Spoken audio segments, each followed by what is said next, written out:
आरिफ भाई, आज आपने प्रेस कॉन्फ्रेंस रखी है, क्या विषय आज आप मीडिया के माध्यम से बोलने वाले हैं? अस्सलाम वालेकुम। देखिए, जैसे मैंने पहले मेरी प्रेस मीटिंग में जो मैंने बाइट दी उसके बारे में मैंने मेन जो मुद्दा था वो आपको बताया कि मैंने एक्सलेट किया था अपना जो इश्यूज़ थे। उसके बाद में जो सेकंड अभी मैं राउंड से उठ के आ रहा हूँ, ठीक है ना, और काफ़ी मतलब परेशानियों को, ये सारी चीज़ों को झेल के, तो सबसे पहले जो मुझे ये था कि मेरे से ये गलती थी कि जिस दिन ये इंसिडेंस हुआ उस दिन जो मुझे कंप्लेंट करना चाहिए थी वो मैंने किया नहीं। तो क्योंकि ये सारी चीज़ों में मैं बिज़ी था, उसके बाद में ये मैं नौपाड़ा पुलिस स्टेशन गया और फिर मैंने अपने साथ जो इंसिडेंस हुआ उसके बारे में ये सब एक्सप्लेन किया और अपना स्टेटमेंट दे के ये एनसी उनके अगेंस्ट में हुई है, जिसमें से ये 2 लोगों का नाम था और 3 लोग जो है अननोन लोग हैं, ठीक है। तो पुलिस ने मेरा स्टेटमेंट लिया और सारी जो डिटेल ली वो लिया, तो ये जो है पुलिस नौपाड़ा पुलिस स्टेशन से मुझे लिखित में दिया गया। दूसरी चीज़ ये है कि जब ये मैं करके आ गया उसके बाद में मैं मुंबई पुलिस स्टेशन आया और मैंने उनको ये बताया कि ये, तो उन्होंने कहा मुझसे कि आप अपना स्टेटमेंट दे दो, आपने की अर्जी हमारे पास पहले से। तो कल मैंने बैठ के उधर 3 घंटा अपना स्टेटमेंट दिया, XYZ शुरू से लेके नौपाड़ा चौकी तक के क्या हुआ वो सब मैंने एक्सप्लेन किया। उसके बाद में मैं आया और नेक्स्ट डे, जैसे मैंने आपको पिछली बार बताया था कि हमको जो है ना पूरे डॉक्यूमेंट मिले नहीं म्यूनसिपाल्टी से, उसके नेक्स्ट डे म्यूनसिपाल्टी डिपार्टमेंट से फिर मुझे कॉल आया। मैं उनका भी बहुत बहुत शुक्रगुजार हूँ कि भाई उन्होंने मुझे जो है ना फाइनली ये चीज़ दी। तो उन्होंने मुझे ना ये सारे डॉक्यूमेंट दिए। आरिफ भाई, आप कह रहे हैं कि जो है टीएमसी से आपको कॉल आया, किस चीज़ के लाया, कौन से पेपर के लाया? ये जब आप लोगों ने मेरी न्यूज़ चलाई तो हो सकता है वहाँ तक के पहुँची और ख़बर हुई, तो मेरे को सामने से कॉल आया कि भाई आप आ जाओ और आपके जो पेपर्स वो ले लो। तो मैंने ये बार उनको खास टाइम बता कर गया, क्योंकि लास्ट टाइम ये इंसिडेंस हुआ था मेरे साथ कि जब मैं जा रहा था, जब मैं गया और मेरे पीछे जो इंसिडेंस हुआ तो मैंने टाइम नहीं बताया था। ये बार मुझे पता, मतलब सही में जो मेरे जो डाउट था वो क्लियर करना था, ये बार मैं अपना टाइम बता कर गया कि भाई डॉट ये मैं इतने टाइम पर तुम्हारे पास आ जाऊँगा डिपार्टमेंट। बहरहाल मैं वहाँ पे गया, उन लोगों से मेरी बातचीत वगैरह हुई, फिर उन्होंने मुझे एक प्लान दिया और जितनी भी मेरी थी ना वो सब दिया। तो मैं अब क्या है, ये थोड़ा सा सिविल और टेक्निकल है, तो ऊपर की जो चीज़ें मुझे समझ में आई है वो ये है कि जैसे 9 मीटर का रोड बताया जा रहा है, गाड़ियों की पार्किंग बताई जा रही है, बाइकों की पार्किंग बताई जा रही है, ऑफिस का मतलब ड्राइवर केबिन बताया जा रहा है जो प्लान में। तो ये जो सारी चीज़ें हमने देखी तो मुझे समझ में कि मैं इतना टेक्निकली सिविल से बैकग्राउंड नहीं है मेरा, तो मैंने क्या किया, एक अपने लॉयर को अपॉइंट किया और साथ ही साथ में एक हमारा सीनियर आर्किटेक्ट है, उनको ये प्लान दिया गया है, क्योंकि वो स्टडी करके हमको बताएंगे कि क्या है क्या नहीं। क्योंकि FSI 1.4 जैसे सेंक्शन है मुंब्रा में, आप ज़्यादा भी ले सकते हो, तो वो जो टेक्निकली चीज़ है। आरिफ भाई, मुंब्रा में कई सारी बिल्डिंग है इलीगल, उसके खिलाफ आप एक्शन न लेते हुए वही बिल्डिंग के पीछे क्यों पड़े? मैं आपको एक बात बता देता हूँ। अच्छा, आपने सवाल किया। देखिए, आजकल एक नया धंधा चालू हो गया कि पहले इलीगल को लीगल में कैसे लाया जाए और फिर लीगल को इलीगल कैसे किया जाए। मैं आपको एक करंट एग्जांपल दे सकता हूँ। जैसे हमने बताया कि एक जहांगीर हाइट्स करके जो बिल्डिंग बनी है हमारे एरिया में, ये जिसके कोर्ट के ऑर्डर है हमारे पास तोड़ने के, ये जब हमने म्यूनसिपालिटी में जब हमारा इसका डिस्प्यूट चालू हुआ था तो उन्होंने कहा था कि हमको TMC प्लान के हिसाब से, ठीक है। अब क्या होता है, आजकल बिल्डर नया काम क्या करते हैं कि आपकी ग्राम पंचायत बिल्डिंग लेते हैं, म्यूनसिपालिटी में प्लान पुटअप करता है और उसके बाद में 1 से 2 माला तक वो वैसी बनाते हैं और ऊपर फिर इलीगल बना देते हैं। ये जो काले से गोरा और गोरे से काले करने का जो एक नया धंधे का खेल है, ये अब है ना कैसे इसका पर्दाफाश हो रहा है।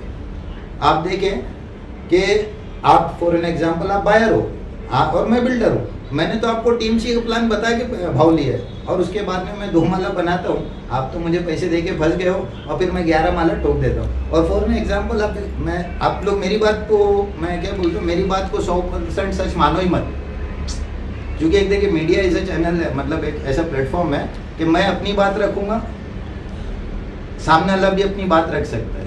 आप जाए, आज वो बिल्डिंग को बन गया 4 साल हो रहा है, आज दिन तक उस बिल्डिंग के ऊपर पानी की टाकी नहीं, पानी की टाकी नहीं। जबकि उसका प्लान था 5 माले का, बना दी गई है 8 माला। तो अभी वो बिल्डिंग बन के रेडी, वो बिल्डिंग बन के रेडी है, लेकिन इलीगल आज दिन तक टैक्स नहीं लगा है उसके ऊपर। भाई जिन्होंने लिया वो आज खून के आंसू रो रहे हैं। जो जहांगीर हाइट्स की हम बात करें, खून के आंसू रो रहे हैं। तो भाई ये हमारे लिए एक एग्जाम्पल था। तो मैं नहीं चाहता हूँ कि भाई और इलीगल काम जो है ना ऐसा किया जाए, और ये तो हमारे एरिया में हो रहा है तो हमको तो तकलीफ है। ये अब मैं बताता हूँ क्या हो गया कि जब ये बिल्डिंग को डेमोलिश करने का काम चल तो एक बड़ा पोकलेन उतारा गया। जब पोकलेन उतारा गया ना तो आपको पता हो कि जब नीचे उतरते मेडिकल के सामने एक टोरेंट का डब्बा है, पोकलेन आया और पोकलेन का कंट्रोल लूज हुआ और उसने जाके पूरे टोरेंट के डब्बे को डैमेज कर दिया रात के 2 बजे, और पूरा शॉर्ट सर्किट हो गया। लोगों के घर के होम अप्लायंसेस सब शॉर्ट सर्किट में खराब हो गए। रात के 3 बजे पूरी पब्लिक अंधेरा एरिया में नीचे उतर के। एक ये इंसिडेंस हुआ। दूसरा आपको पता है कि उस एरिया में सारी पुरानी बिल्डिंग है, बराबर है। अब आप क्या कर रहे हो, पोकलेन से लाके तोड़ रहे हो, तो हमारी भी तो बिल्डिंग वाइब्रेट हो रही है ना। तो कल के दिन कोई बड़ा हादसा हो जाएगा। मतलब कार्रवाई हो चुकी थी वो बिल्डिंग पे पहले कार्रवाई हो चुकी है ना। वो बिल्डिंग पे तो दिखावे की 4 है ना, वो नीचे गाले तोड़े गए थे उनके। बिल्कुल। लेकिन ये जो नई बिल्डिंग इन लोग 2 माले की डेमोलिश कर रहे थे, जो मेरी ऑफिस के बिल्कुल सामने है, ठीक है ना, उसको जब इन्होंने पोकलेन ला के उसको डेमोलिश करने का काम शुरू किया तो हमारे आसपास की जो बिल्डिंग थी तो वो वाइब्रेट कर रही थी, क्योंकि पुरानी बिल्डिंग है। तो उसके ऊपर हमने पुलिस में जाके कंप्लेंट की कि भाई ये काम रुकाओ, कल के दिन कोई बड़ा हादसा हो जाएगा। बहरहाल उसके अंदर ये सारी चीज़ें चली। बहरहाल उन्होंने जो करना था किया। उसके बाद में धूल मट्टी से, आवाज़ से, ठीक है ना, बहुत लोगों को परेशानी आई। अब लोग क्या, एक आम आदमी क्या करता है कि भाई क्या करेगा, 2 बात करेगा बिल्डर से, उसके पास इतना वक्त नहीं आज की रोज़मर्रा की ज़िंदगी में वो अपने घर की रोजी रोटी चलाएगा कि इनके काम में रहेगा। अब इसी बात का फ़ायदा जो होता है ना, ये बिल्डर ऐसे बिल्डर उठाते हैं। आरिफ भाई एक सवाल है, ऐसी चर्चा है कि वो बिल्डिंग का काम आपको मिलने वाला था, आपको नहीं मिलने की वजह से आप वो बिल्डिंग के पीछे पड़ गए। ऐसी भी एक चर्चा हो रही है पूरे इसमें, वो न्यूज़ चलने के बाद।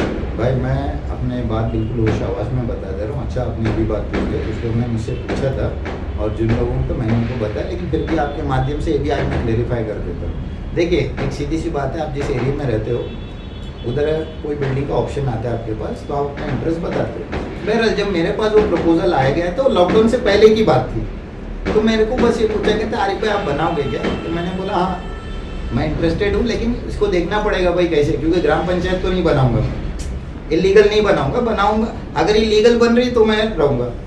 बहरहाल वो बात हुई नहीं, आगे कुछ बढ़ी नहीं, और उसके बाद ये बात कभी हुई नहीं। और ऐसी बात नहीं है कि मेरा कोई इंटरेस्ट है, अल्हम्दुलिल्लाह मैं बहुत अच्छे वेल टू डू फैमिली से आता हूँ। और आप मेरा किसी से बैकग्राउंड चेक कर ले, मेरा ख़ानदान जैसे मैंने आपको बताया, मैं सैयद घराने से बिलोंग करता हूँ, और मेरा जो शजरा है वो सैयदना इमाम जाफर सादिक रहमतुल्लाह अलैह से चलता है। मेरे ससरे वो खुद जो है वो पीर साहब है। मदीना में हमारी खुद की अपनी प्रॉपर्टीज़ है, हमको क्या करना है ये। अच्छा एक मेरे को एक मैं आपकी बात पे जाऊँ तो भाई मैं इससे कमा के एक बिल्डिंग से क्या कमा, आप लोग को ही पता है, एक 50 लाख 1 करोड़ मैक्सिमम, इससे भाई मेरे को नहीं ज़रूरत है, मेरे को ज़रूरत भी नहीं। अल्हम्दुलिल्लाह ये बात बोलने की ज़रूरत नहीं है, लेकिन जितने भी लोग हैं मेरे एरिया के उनको पता है कि मेरा साल भर का डोनेशन लोगों को क्या होता है, ठीक है। और मैं किसी का 1 पैसे का ना लेनदार हूँ, ना मैंने कभी किसी का गरीब का हक मारा है और ना खाया, और ना मेरी नीयत है, क्योंकि हमारे खून में ही नहीं है। तो ये जो बात है ना, ये सवाल ही बेबुनियाद है। अब सीधी बात है कि कोई आके पूछेगा सामने से तो मैं बोलूँगा हाँ ठीक है, अगर कोई मुझे अच्छी अपॉर्चुनिटी मिलेगी, आप हो मैं हो, ये तो इंसानी फितरत है ना। मैं आपके सामने केक ला के रखूँ, बोलूँ भाई दीपक भाई आप खाओगे क्या, तो आपको क्या बोलोगे कि भाई फ्लेवर अच्छा रहेगा तो मैं खाऊंगा। तो मुझे इलीगल काम नहीं करना था, तो मैंने बोला मैं टीएमसी में काम करूँगा लीगल तरीके। आपने आरटीआई करके पेपर निकाले, तो आपको आरटीआई में क्या क्या जानकारी दी गई है? देखिए मुझे जो फिलहाल जो प्लान में और जो पेपर में पढ़ रहा हूँ 2 दिन रात से बैठ के, तो उसके अंदर बहुत कुछ ऐसा है कि अभी मैं आपको बैठने बोलूँ तो भाई 1 घंटे की हो जाएगा, तो इतना तो नहीं हो सकता। लेकिन फिर भी देखिए मेरा जो बैकग्राउंड है मार्केटिंग में, मेरी जो एजुकेशन है वो मार्केटिंग बैकग्राउंड से आता हूँ। मैंने मार्केटिंग में MBA वगैरह किया, और साथ ही साथ में मैंने मालेगांव से आलिमत भी की। नहीं, आपने आरटीआई से निकाला है तो उसमें जो फॉल्ट निकला उसको लेकर आपने थाने महानगर पालिका में कंप्लेंट? अभी नहीं, क्यों मालूम है, क्योंकि मैं हर 2 छोटी से मुद्दे ले आके महानगर पालिका में नहीं बैठ सकता। मुझे जो प्लान के इसमें समझ में आया है वो ये समझ में आया कि भाई जो हमको प्लान दिया गया है इसके अकॉर्डिंगली उस जमीन पे वैसा कुछ भी नहीं है। पहली बात तो मैं उस एरिया में छोटे से बड़ा हो गया, हमारे सामने वो 4 मरतबा रोड बन गया, वो उधर 9 मीटर का रोड ही नहीं है। अब इन्होंने जियोमेट्रिक के हिसाब से कैसा लिया है वो अल्लाह वाला। तो हमारा 1-2 बातें हैं, लेकिन कैसा मैं चाह रहा हूँ कि एक साथ पूरा जो है ना, जितने भी लो पोल्स वगैरह है, जो भी खामियां है, जो टेक्निकली मेरे समझ में नहीं आ रही, वो आर्किटेक्ट को समझ में आएगी, क्योंकि हर किसी का एक प्रोफेशन है, वो अपने अपने प्रोफेशन से देखता है। तो मैंने अपने आर्किटेक्ट को दिया हूँ और साथ ही साथ मेरे एक लॉयर को दिया हूँ। तो हमारी सबसे पहली कोशिश ये है कि मैं इस प्रोजेक्ट के ऊपर स्टे लेकर आऊँ। आरिफ भाई, एक लास्ट सवाल रहेगा। न्यूज़ चलने के बाद आपके ऊपर खंडनी बैठी थी, क्या कुछ बातचीत आपकी हुई थी या नहीं हुई थी? पूरी सच्चाई बताइए। देखिए, मैंने जैसे अपने पहले पार्ट में पहली मीटिंग में आप लोगों को बताया कि मेरे ऊपर इन्होंने आज से 5 महीना पहले केस किया था, क्योंकि मैं सब लोगों के साथ में पुलिस चौकी में ले जाके उनके मसलों को बता रहा था। तो उन्होंने पर्सनली ग्रीवेंस की वजह से मेरे ऊपर एक खंडनी का केस, एक अर्जी दी। उसके बाद मुझे पुलिस वालों ने बुलाया, मेरा स्टेटमेंट उससे पहले भी लिया था। अब खंडनी देके कोई छोटा तो केस है नहीं, ठीक है। अब मैंने उनको पूछा, आपने मुझे बुलाया, मैं आ गया हूँ, आपने मेरा स्टेटमेंट ले लो, आप सब चेक कर लो। उन्होंने किया और मुझे क्लीन चिट देके बाहर। अब क्या हो गया था, अब ये जो बोलते हैं ना, मुंह से माउथ मार्केटिंग करना, धमकियां देना, हम इसको ऐसा कर देंगे, हम ये कर देंगे, तो ये चीज़ें चल रही थी। तो मैं मेंटली जो है ना, बहुत ज़्यादा जो है ना, मेंटली ये लोग मेरे को हरास कर रहे थे, ताकि मैं कुछ फिजिकली इनके साथ में हाथापाई करूँ या लड़ाई करूँ, उसके लिए ये लोग मुझे प्रोवोक कर रहे थे। तो भाई मेरे पास इतना टाइम नहीं है इन लोगों से लड़ने का, मतलब इतना नहीं।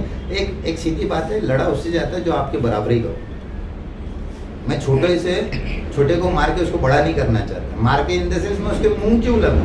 मैं बोलता हूँ आप लीगल हो ना, आप लीगल हो रेहान भाई, मैं कुछ भी कर लूंगा, मेरे को चप्पल घस लेने दे दो, आपके बाल को भी फर्क नहीं होगा, बराबर है कि नहीं? क्योंकि कानून पे जो है, मतलब कानून पे भरोसा है ना सबको। जैसे मेरे को आज तकलीफ है, मैं बार बार चौकी भाग के जा रहा हूँ, म्यूनसिपैलिटी भाग के जा रहा हूँ। अब तीसरा मेरा स्टेप ये है कि मैं हाई कोर्ट जाऊँगा इसके लिए। अब क्या हो गया मालूम है, मेरे को कल फिर पुलिस स्टेशन बुलाया गया। अब जब ये न्यूज़ आप लोगों ने चलाई ना, मेरे ऊपर एक और नई अर्जी डाल दी गई, क्या फिर से खंडनी की। मेरे समझ में नहीं आता है कि मैं लीगल, मेरे ऊपर इन लोग अटैक करने वाले थे, मैं उसको जो हर चीज़ ये चौकसी कर सकते, जिनके एविडेंस है, उन पे एक्शन नहीं लिए जा रहे और मुझे बुलाया जा रहा है चौकी। 4-4 घंटा मैं बैठ कर अपना स्टेटमेंट दे के आ रहा हूँ, जबकि मैं इनोसेंट हूँ और मेरा इनसे कोई ना डिमांड है, ना मैंने कभी किसी को इस बारे में बोला है, कुछ भी नहीं। और जैसे दीपक भाई आपने एक सवाल किया कि क्या मेरा इंटरेस्ट था, क्या भाई वो लॉकडाउन से भी पहले का था, 18-19 का था, जब तो ये पैदा भी नहीं हुए थे। और मुझे नहीं समझ में आया, मैंने नहीं लिया। और तीसरी बात क्या हुई कि अभी जब आप लोगों ने न्यूज़ चलाई ना, तो आपके माध्यम से कुछ लोगों तक जो ओनर्स है, जिन्होंने घर लिया है उसके अंदर, वो लोग ने मुझे अप्रोच किया और मुझसे बहुत बोलते ना एकदम डरे हुए इसमें कि आरिफ भाई आप हमको बताओ कि ऐसा क्या है कि मतलब कि हम लोग, क्योंकि हम लोग वहाँ रह रहा है, देखो आप बिल्डर का जो है सीसी है कि नहीं, ओसी है कि नहीं, लैंड टाइटल क्लियरेंस है कि नहीं, रेरा अप्रूव्ड रहा है कि नहीं। अभी कुछ चीज़ें वो तो एक्सपायर हो चुकी हैं। एक बात अभी मैंने जितना पढ़ा हूँ एक्सपायर हो चुकी है। जैसे मैं आपको एक चीज़ बता दूँ, ये सीसी है, ये 1 साल पहले खत्म हो गया। ये देख, ये मैं नहीं बोल रहा हूँ, ये म्यूनसिपैलिटी का पेपर बोल रहा है। अब क्या होता है मालूम है सर, पुलिस ने बुलाया, हमने बताया सर ये, अब पुलिस वाले ऐसे देखते हैं ठीक है लीगल है, खत्म। लेकिन इसके अंदर जब मैं इसके अंदर इन डेप्थ में जा रहा हूँ, तो वो ये तो एक्सपायर हो चुकी है। अभी मैं बोलता हूँ, आप इनका रेरा नंबर डाल ले और मुझे बताया रेरा पे प्रोजेक्ट है, ठीक है। तो मैं लोगों से वो अपील करना चाहता हूँ कि आप लोग जो है ना, मतलब मेरी राय पे मत जाओ, आप लोग खुद तहकीक कर लो। आप लोगों की खून पसीने की कमाई है, तो आप लोग भी थोड़ा वक्त दो, अपने बिल्डरों के साथ बैठो और बिल्डर का प्रोफाइल देखो और उस जगह का प्रोफाइल देखो। आपको सही लगता है तो आप पैसे लगाओ, अपना घर लो। मेरा इसके अंदर कोई भी जो है लुकआउट नहीं है। मैं आपको ना हाँ बोल सकता हूँ ना बोल सकता हूँ। मेरी एक अलग मुद्दे की लड़ाई है। मेरी लड़ाई मेरे अपने बोलते ना कि जो मुझे जान से मारने की धमकियाँ दी जा रही है, उसकी लड़ाई है। मेरे एरिया में जो इलीगल बांधकाम हो रहा है, मेरी वो लड़ाई। मेरी ज़ाती तौर पे किसी से कोई दुश्मनी और लड़ाई झगड़ा नहीं।